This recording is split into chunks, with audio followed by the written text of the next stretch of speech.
First of all, how he earned money.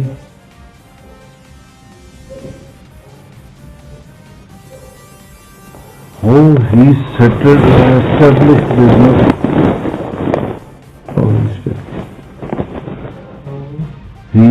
He established business. Who helped? You're from where? From where? Established business. From where? He got finances.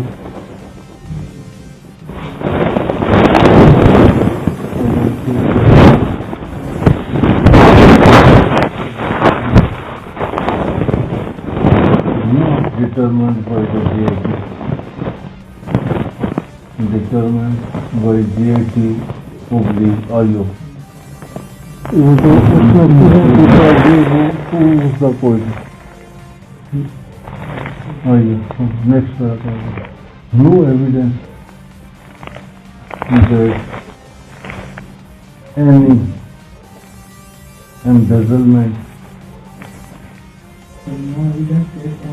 embezzlement of funds, embezzle.